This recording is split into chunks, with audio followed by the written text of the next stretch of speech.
distinguished guest, Dr. Mamta Agarwal.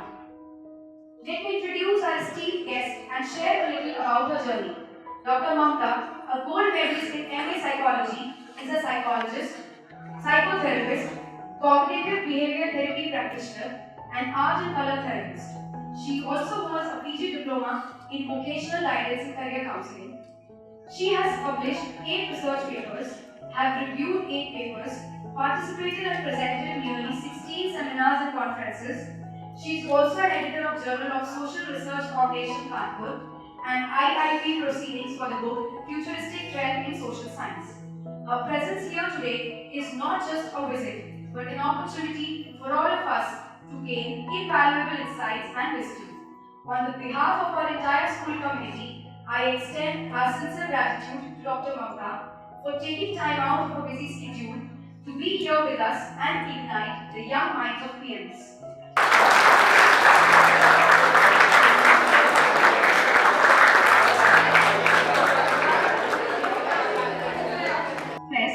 I would seek permission of Principal Ma'am to begin the session. Thank you, ma'am. I invite everyone to give Dr. Mamta a resonating sound of applause as we welcome her to the stage. यहाँ पर मैं क्यों आई हूँ? आप लोगों के boards आने वाले हैं और आप लोगों को क्या करना है उसके लिए? तैयारी करनी है। लेकिन क्या हो रहा है? पेट में बटरफ्लाईज है ना?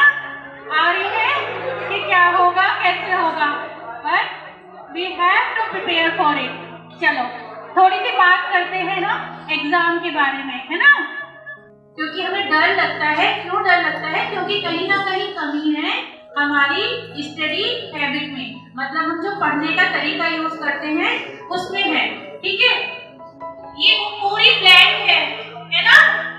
अब मैं पूछ रही हूँ तुमसे यहाँ पर खड़े हैं हम इसलिए कि हमें एग्जाम हमारे आने वाले हैं और हमें उतरना है उस रोड पर जहाँ पर एग्जाम की प्रिपरेशन करनी है।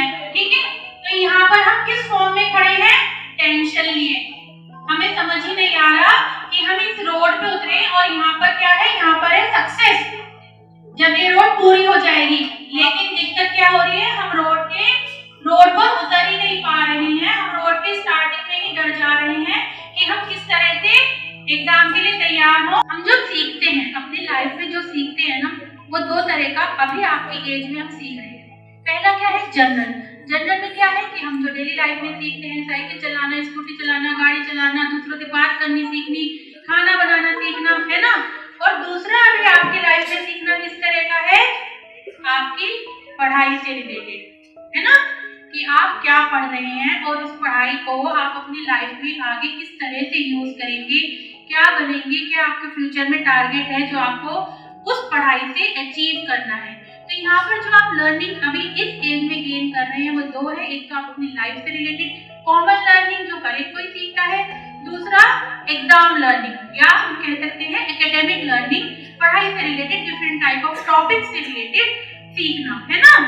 हमारा माइंड रिलैक्स्ड है, शांत है, तो हम हमारे सीखने पर, हमारे लर्निंग पर, हमारी एंजाइटी पर एक पॉजिटिव इम्पैक्ट पड़ सकता है।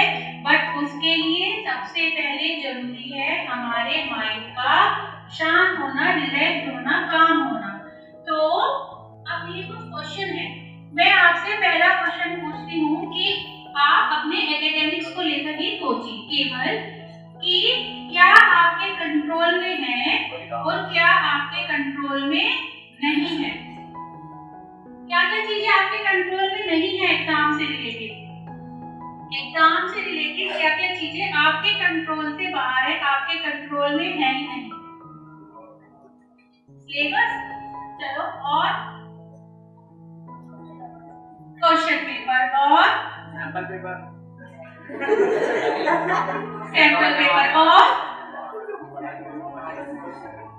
मार्क्स तो बांट के है, अभी तो हमें एग्जाम तक पहुंचना है। और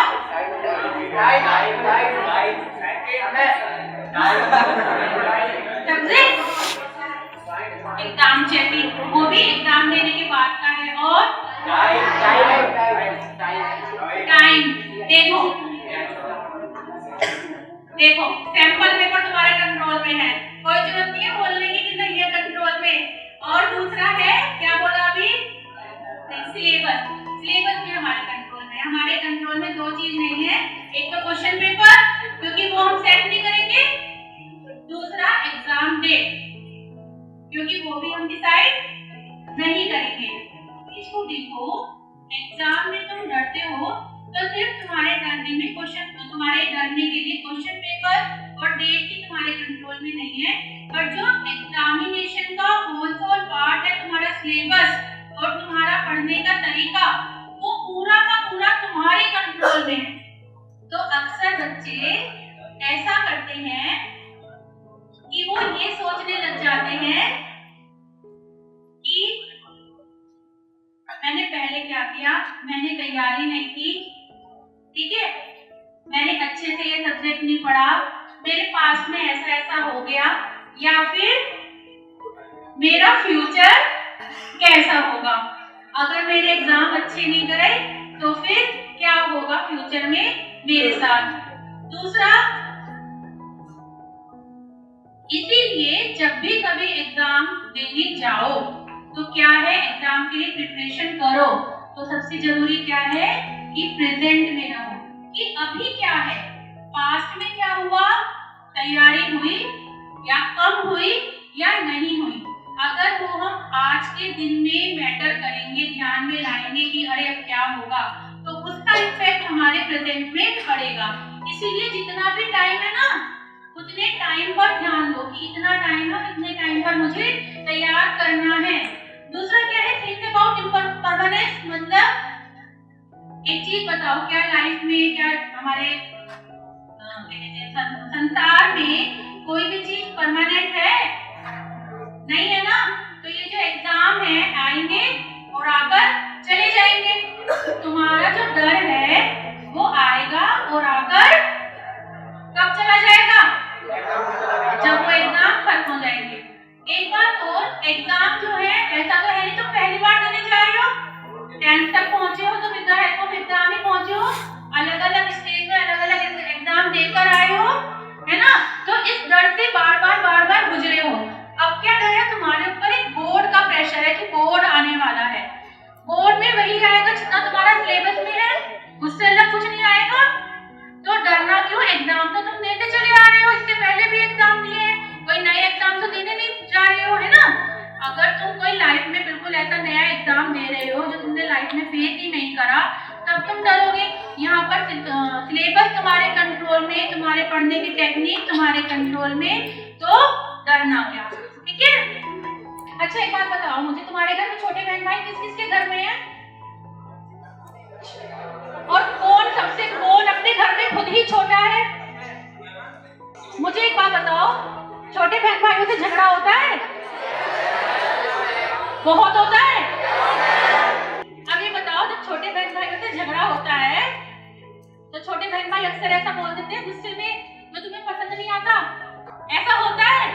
तो ये क्या है, ये नेगेटिव बातें हैं जो हम अपने आप से बोल रहे हैं, या फिर वो बच्चा अपने आप से बोल रहा है। तो जीवन में कोई भी सिचुएशन हो, लाइफ में कोई भी सिचुएशन आए, कभी भी अपने आप से नेगेटिव बातें नहीं करो कि मैं खराब हूँ, मेरा जन्म क्यों हुआ, मैं कुछ नहीं कर सकता, मैं बेकार का हूँ। क्योंकि जब हम नेगेटिव बातें करते हैं तो पूरा इफेक्ट जाता है हमारे माइंड पर, और हमारा माइंड और भी जो काम करने के लायक होता है ना, वो स्लो हो जाता है, ठीक है। लोग बनाते हो, अक्सर उसे फॉलो नहीं करते हो। क्या है, हम कैसे टाइम टेबल बनाते हैं, 6 से 7 बजे तक उठेंगे, फ्रेश होंगे, 8 से 9 तक हिंदी पढ़ेंगे, 2 से 10 तक हिस्ट्री पढ़ेंगे। अक्सर हमारा टाइम टेबल इस तरह का होता है जिसको हम फॉलो नहीं कर पाते। लेकिन टाइम टेबल का सही तरीका क्या है बनाने का, कि तुम ये डिसाइड करो कि आज मुझे इतना पोर्शन याद करके तैयार करना है, ठीक है। ऐसे नहीं बनाना कि 6 से 7 उठूंगी, 7 से 8 नहाऊंगी धोऊंगी और फिर पढ़ने बैठूंगी।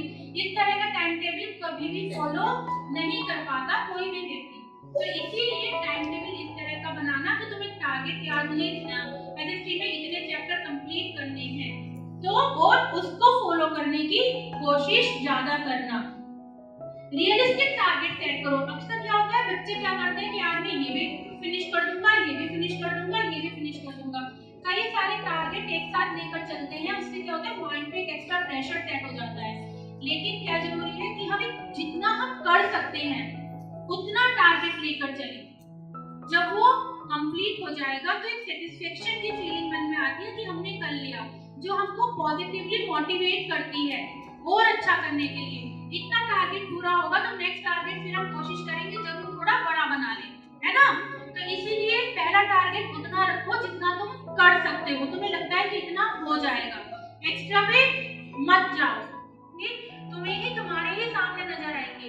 अगर तुम एक या दो बार भी ऐसा कर पाओगे, कर सकते हो, तो डेफिनेटली तुम लोगों को पॉजिटिव चेंज मिलेगा उसके बदले में, है ना। तो इसको करके देखो। जितने भी अनइम्पोर्टेंट इशू है, आपका मोबाइल चलाना, दोस्तों के साथ एक्स्ट्रा घूमना, फेसबुक, इंस्टा, इन सबको एग्जाम टाइम में अवॉइड कर देना। और हम जब इनमें एक बार इंगेज हो जाते हैं, शुरू कर देते हैं इनमें लगना, तो हमको पता भी नहीं चलता कि कब टाइम कंप्लीट हो जाता है ना, कब टाइम बीत जाता है। उसके बाद क्या होता है, हम पढ़ने बैठे और हमने देखा कि हमने तो बहुत बड़ा टारगेट लेकर चले थे और हमें ये टारगेट कंप्लीट करना है, पर क्या होता है फिर हमारे पास क्योंकि शॉर्टेज ऑफ टाइम होता है तो हम वो टारगेट कंप्लीट नहीं कर पाते। उसके कारण क्या होता है कि हमको फिर से स्ट्रेस होने लगता है। एग्जाम कोई ऐसी चीज नहीं है जो हमारी लाइफ में पहली बार आ रही है, पर दिक्कत ये है कि हम उसको लाइटली लेते हैं, हो जाएगा वाली टेक्निक यूज करते हैं। उसके कारण क्या होता है, एंड मोमेंट पे आकर हमको प्रेशर फील होता है। उस प्रेशर के कारण हम टेंशन और स्ट्रेस में आते हैं। अगर हम उस प्रेशर को ही फील ना होने दें, उस प्रेशर के पॉइंट तक ही अपने को ना पहुंचने दें, तो वो स्ट्रेस और वो टेंशन जो है हमारी लाइफ से दूर हो सकती है। बट क्या है, वो सब कुछ हमारे हाथ में है, किसी दूसरे के हाथ में है ही नहीं। हमने मम्मी से कहा खाना बना दो, हमने मम्मी से कहा ये हमारा ये काम कर दो, लेकिन एग्जाम आप ही लोगों को देकर आ रहे हैं। आपके फैमिली मेंबर, आपके फ्रेंड्स आपका मोरल सपोर्ट कर सकते हैं, मोटिवेशनल गाइड कर सकते हैं आपको, पर एग्जाम के लिए प्रिपेयर होना आप ही लोगों की जिम्मेदारी है, आप ही लोगों को होना है। लेकिन उसके लिए सबसे पहले अपने मन को शांत रखना, अपने दिमाग को शांत रखना, और साथ साथ समय के साथ साथ तैयारी करते जाना बहुत जरूरी है। अपने ऊपर विश्वास रखना। अब कोई मुझे बताएगा, तुम लोग जब रिवीजन किसी सब्जेक्ट का करते हो, किसी टॉपिक का, तो क्या टेक्निक यूज करते हो, किस तरह से रिवीजन करते हो? एक मान लो लॉन्ग क्वेश्चन है और हमको उसको रिवाइज करना है, उसमें 10-12 हेडिंग है, तो उसको किस तरह से करोगे? कीवर्ड्स लिखोगे और माइंड मैप किस तरह से बनाओगे? पहली बात तो ये है कि की पॉइंट्स को याद करो, की टर्म्स को याद करो। दूसरा क्या है, हेडिंग्स को याद करने का एक बेटर तरीका होता है कि हम उससे एक कहानी बना लें या कोई एक शब्द बना लें। फॉर एग्जांपल हम मैथ में बात करते हैं बोर्ड मास की, है ना, बोर्ड मास वर्ड है एक कैलकुलेशन का, तो उसको जब हम खोलते हैं तो वो पूरा बताता है कि किस प्रक्रिया के बाद कौन सी प्रक्रिया यूज होनी है। जब बच्चों को हम मैथ में, जब बच्चे आफ्टर 4th और 5th मेरे ख्याल से आते हैं, तो उनको ये चीजें समझा दी जाती हैं कि इस तरह से मैथ का कोई भी फॉर्मूला सॉल्व होगा विद द हेल्प ऑफ ये वाला वर्ड। कौन सा वर्ड? बोर्ड मास। उसी तरह से हर सब्जेक्ट में जो डिफरेंट हेडिंग होती हैं, उनके की पॉइंट को लेकर या उनकी स्टार्टिंग के किसी एक शब्द को लेकर एक नया शब्द बनाया जा सकता है। कुछ सब्जेक्ट तो ऐसे होते हैं जिनमें हेडिंग्स कॉमन हेडिंग होती है, लेकिन कुछ सब्जेक्ट होते हैं कि जिनमें हेडिंग हमको याद रखनी पड़ती है। तो वहां पर ये तरीका बहुत यूजफुल है कि हेडिंग्स याद करो, कीवर्ड्स की सहायता से याद करो, या फिर निमोनिक्स की सहायता से याद करो। एक तरीका और है, जैसे कि तुम लोग हिस्ट्री में याद करते हो, उसमें ईयर याद करने होते हैं कि किस ईयर में क्या चीज हुई।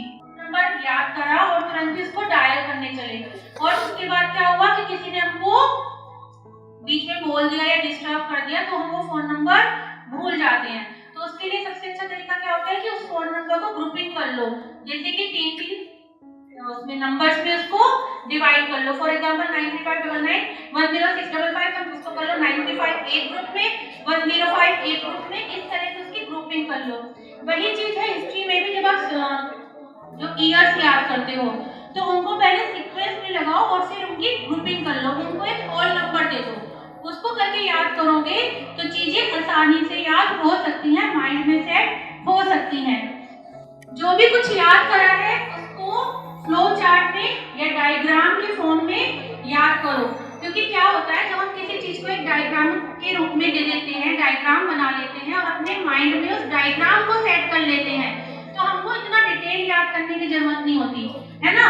फॉर एग्जाम्पल हम ऐसे बात करें कि जैसे हमने हर्ट का ही डायग्राम बनाया, तो हमने डिफरेंट पार्ट उसमें हर्ट के डायग्राम से सीख लिए। अब वहां पर क्वेश्चन आ गया फंक्शंस ऑफ हर्ट, तो क्योंकि आपको डिफरेंट पार्ट ऑफ हर्ट आपने अच्छे से सीख लिए, मेमोराइज कर लिए with the help of diagram, तो आप क्या है एग्जाम के दौरान एक एक पार्ट उठा सकते हो और उसके फंक्शंस को याद रह सकते हैं और आप उनको लिख सकते हो। जैसे ही आपको पता चलेगा कि आपके फ्रेंड ने वो टॉपिक याद कर लिया, डेफिनेटली कह रही हूँ 100% ऐसा होता है कि हम पैनिक हो जाते हैं, है ना। और फिर उस पैनिक होने के कारण क्या होता है, जो हम याद करके आते हैं वो भी भूल जाते हैं, ऐसा होता है ना। तो इसीलिए जितना भी याद कर जाना एग्जाम में, अपने ऊपर कॉन्फिडेंस करके जाना, स्माइलिंग फेस जाना, क्योंकि नया याद करना या फ्रेंड से पूछकर पैनिक होने के कारण तुम बाकी भी भूल जाओगे। दूसरी बात, हम जब याद करते हैं कुछ भी नई चीज, तो ये बहुत जरूरी है कि हम उसको थोड़ा सा टाइम दें, गैप दें, जिससे कि वो मेमोरी में फिट हो सके। जो भी बच्चे ऐसी गलती करते हैं कि कॉपी को एग्जाम रूम तक भी लेकर जाते हैं कि मैं कुछ नया सीखूंगा, उसके कारण भी हम पैनिक होते हैं, एंजाइटी बढ़ती है। इसलिए जो भी नोटबुक है या याद करने का मटेरियल है उसको घर छोड़ के जाओ, अपने ऊपर कॉन्फिडेंस लेकर जाओ कि मैं जितना याद हुआ है उससे बहुत अच्छा बेटर परफॉर्मेंस करके आऊंगा। बाकी चीजें अवॉइड करो, तुम अलग अलग लोगों से अलग अलग बातें सुन लोगे, लेकिन दो चीजें कि एक तो फ्रेंड से डिस्कस मत करना कि क्या याद करके आए हो, क्योंकि वो तुमको पैनिक करने में बहुत बड़ा रोल प्ले करेगा। दूसरा, नोटबुक से दूरी बना देना घर से ही जब तुम निकलो, क्योंकि वो कुछ भी नया नहीं सिखाएगी, लेकिन तुमको एंजाइटी बढ़ाने में बहुत